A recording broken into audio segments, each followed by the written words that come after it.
The Sorcerer King approached and lifted Lucifer with ease.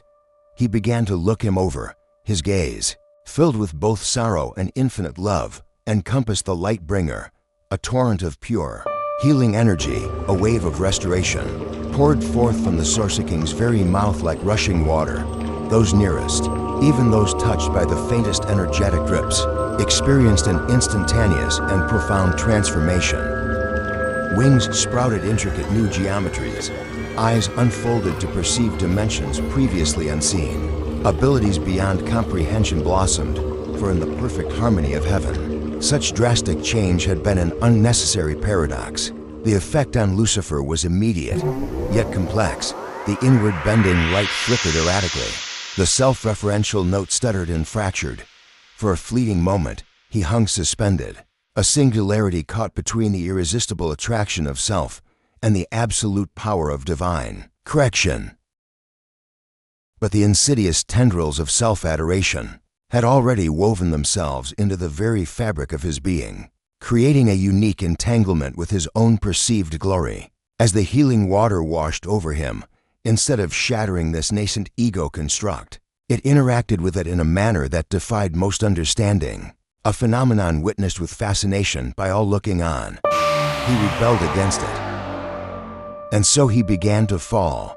The witnessing angels, their forms composed of pure light and unwavering devotion, found themselves anchored to the celestial spheres. Their inherent nature, a constant upward vector towards the source, acted as an absolute speed limit. The speed of darkness, an intrinsic resistance to descent, a fundamental law of their being that rendered downward motion almost conceptually impossible for their light-imbued forms. But Lucifer's sustaining note had generated a localized distortion in the very space around him, a negative energy density that acted as a counter-gravitational force against his natural ascension.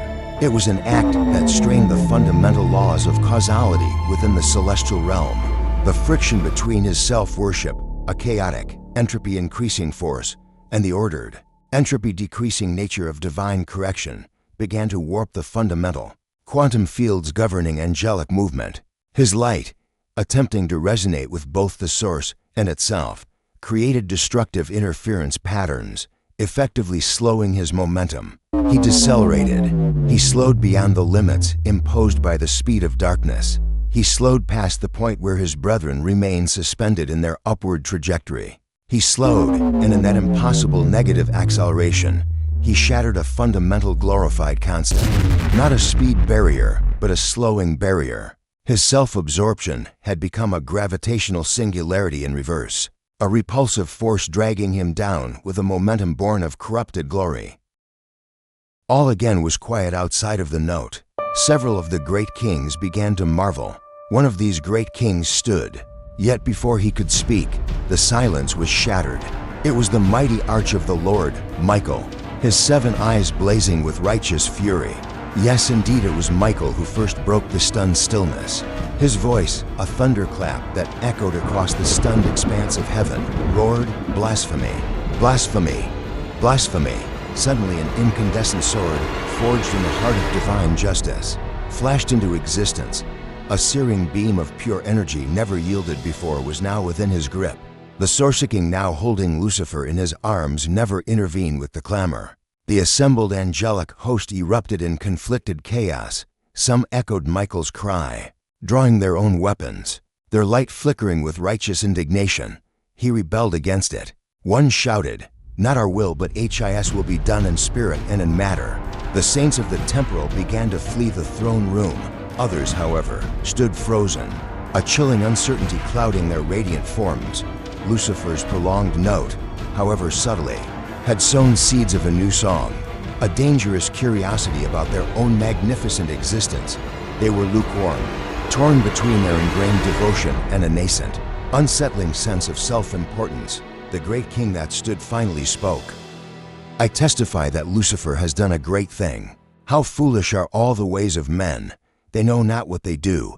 Yet the sons of glory receive none for ourselves." Then his head hit the floor as Michael swung his sword from a great distance away, severing it. A gasp spread. "Please, my good brother," another king pleaded.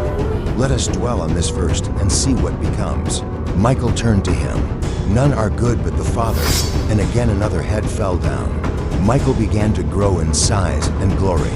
The light in Michael's eyes jumped to an excited state, and a beam of light burst from within, melting the king's glory into nothing but a crown. A child of Zion stood, and drawing his bow shot an arrow with a crystal tip at the arch. Michael, bearing many eyes, seeing the assault coming, turned and swallowed the arrow whole. Now glory has been shed in glory for glory. Now chaos spawned from a single resonating note, an act displaying self-worth. But the Source King, his gaze unwavering, focused his infinite will. It was not Michael's cry, nor the nascent rebellion, that dictated the ultimate outcome.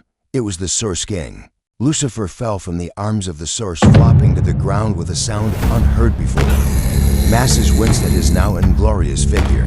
White smoke began to come out of his orifices, and his nostrils like that of the dragon, and his wings were now like that of a dragon, and his tail was now like that of a dragon, and his hooves were now like the claws of a mighty dragon. He is the dragon.